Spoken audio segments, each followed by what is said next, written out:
Hi guys, for today's devotional, we are going to read chapter 2 of this devotional book. The title is The Middle Sea of Life. I'm only 5 feet from an eagle. His wings are spread and his talons are lifted above the branch. White feathers cap his head and black eyes peer at me from both sides of a golden beak. He is so close I could touch him, so near I could stroke him. With only a lean and a stretch of my right arm, I could cover the eagle's crown with my hand. But I don't. I don't reach. Why not? Am I afraid of him? Hardly. He hasn't budged in 2 years. When I first opened the box, he impressed me. When I first set him on the shelf, I admired him. Man-made eagles are nice for a while, but you quickly get used to them. David is concerned that you and I don't make the same mistake with God. His pen has scarcely touched the paper, and he's urging us to avoid gods of our own making. With his very first words in this psalm, David sets out to deliver us from the burden of a lesser deity. One might argue that he seeks to do nothing else, for though he will speak of green pastures, his this thesis is not rest. He will describe death's somber valley, but this poem is not an ode to dying.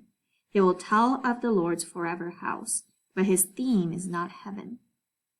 Why did David write the 23rd Psalm? To build our trust in God, to remind us of who he is.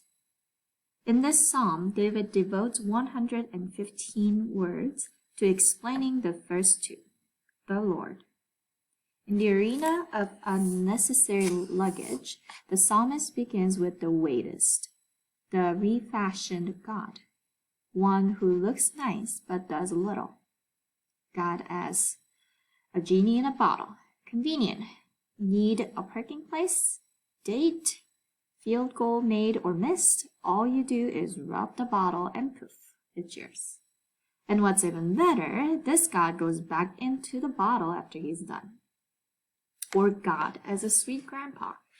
So soft-hearted, so wise, so kind, but very, very, very old. Grandpas are great when they're awake, but they tend to doze off when you need them. For God as a busy dad. Leaves on Mondays, returns on Saturdays, lots of road trips and business meetings. He will show up on Sunday, however, so clean up and look spiritual. On Monday, be yourself again. You will never know. Ever held these views of God? If so, you know the problems they cause. A busy dad doesn't have time for your questions. A kind grandpa is too weak to carry your load. And if your God is a genie in a bottle, then you are greater than he is. He comes and goes at your command. A God who looks nice but does little. Reminds me of a briefcase I own. Though I'd like to fault the salesman, I can't. The purchase was my decision, but he certainly made it easy. I didn't need a new satchel. The one I had was fine. Scarred and scratched, but fine. The paint was worn off, the zippers and the edges were scuffed, but the bag was fine.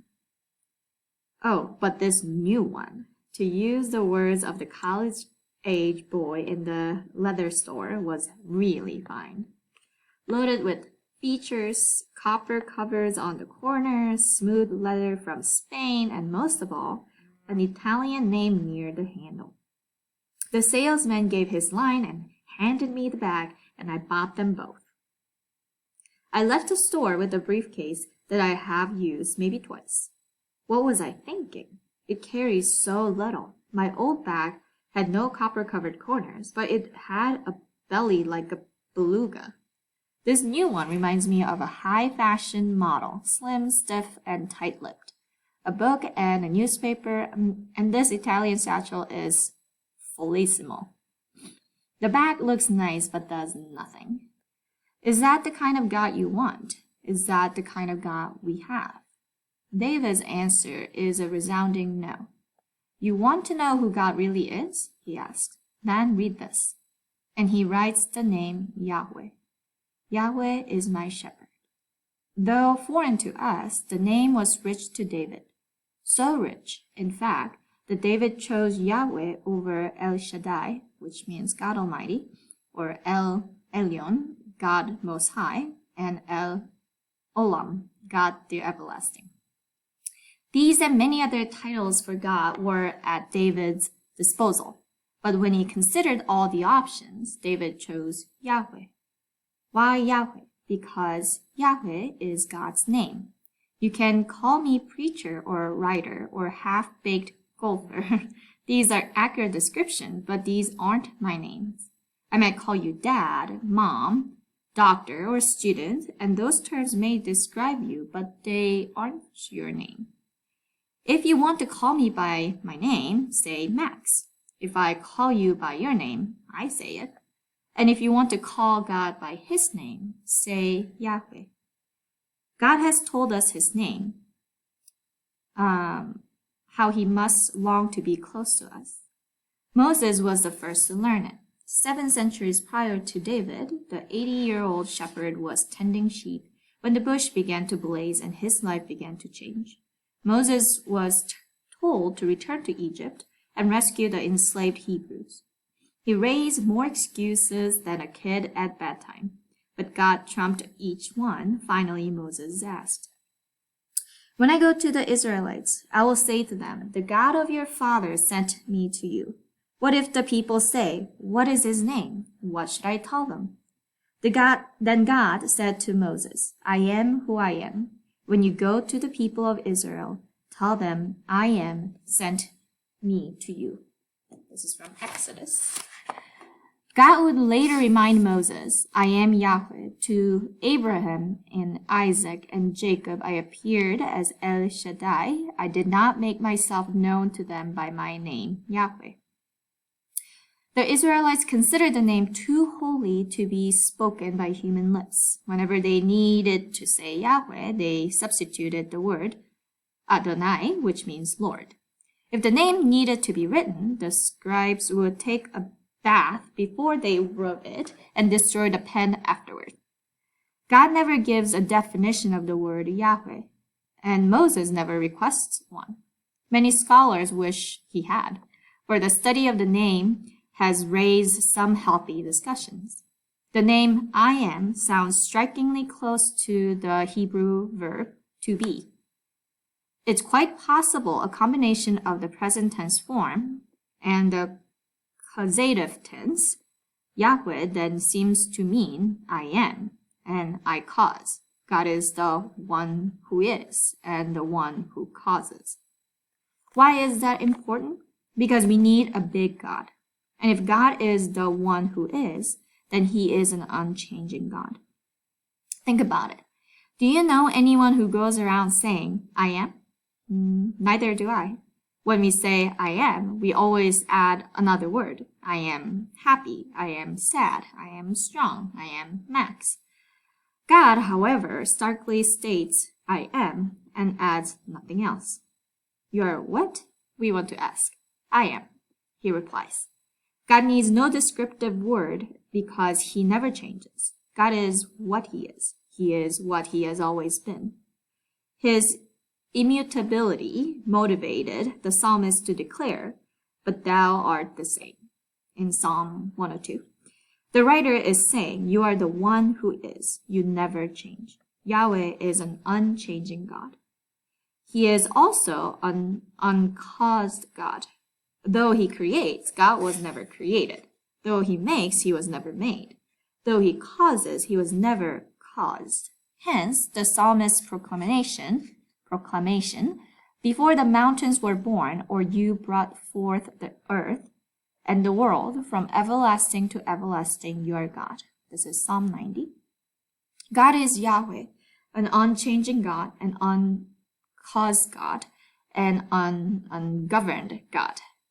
You and I are governed. The weather determines what we wear, the terrain tells us how to travel, gravity dictates our speed, and health determines our strength. We may challenge these forces and alter them slightly, but we never remove them. God, our shepherd, doesn't check the weather. He makes it. He doesn't defy gravity. He created it. He isn't affected by health. He has no body. Jesus said, God is spirit in John 4:24. Since he has no body, he has no limitations. Equally active in Cambodia as he is in Connecticut. Where can I go to get away from your spirit? Asked David. Where can I run from you? If I go up to the heavens, you're there. If I lie down in the grave, you're there. This is Psalm 139.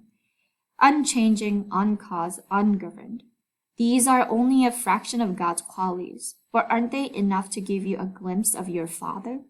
Don't we need this kind of shepherd? Don't we need an unchanging shepherd? When the author of The Robe and other novels attended college, he lived in boarding house. A retired wheelchair-bound music professor resided on the first floor. Each morning, Douglas would stick his head in the door of the teacher's apartment and ask the same question.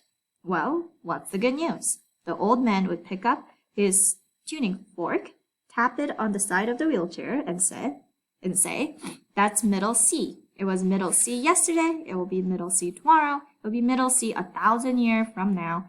The tenor upstairs sing flat. The piano across the hall is out of tune. But my friend, that is middle C.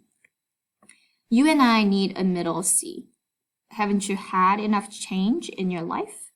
Relationships change, health change, the weather changes. But the Yahweh who ruled the earth last night is the same Yahweh who rules it today. Same convictions, same plan, same mood, same love.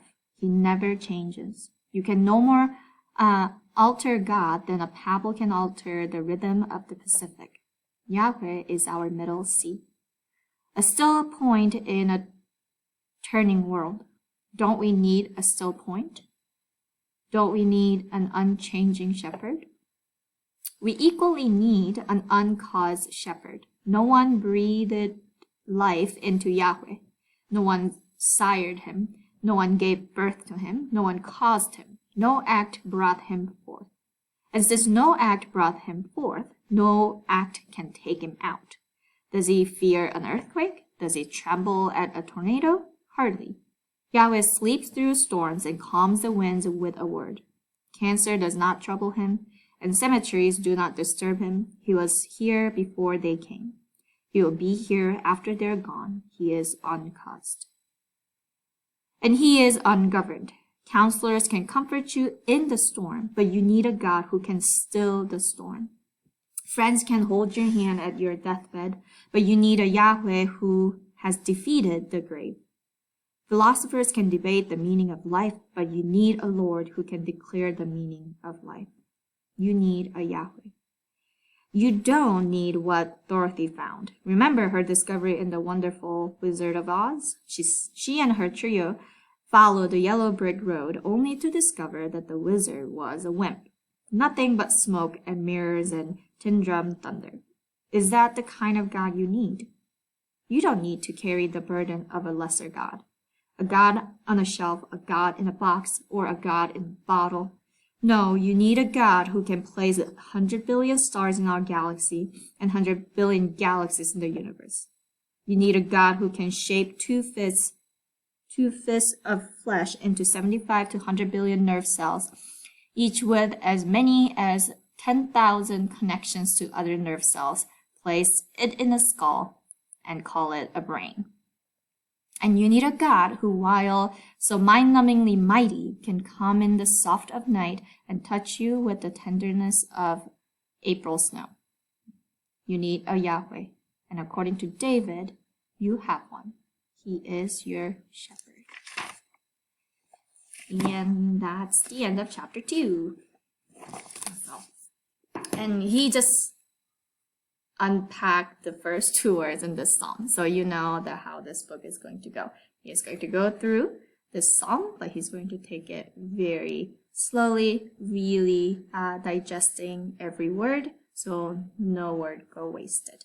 So I hope you enjoy it. I will see you tomorrow.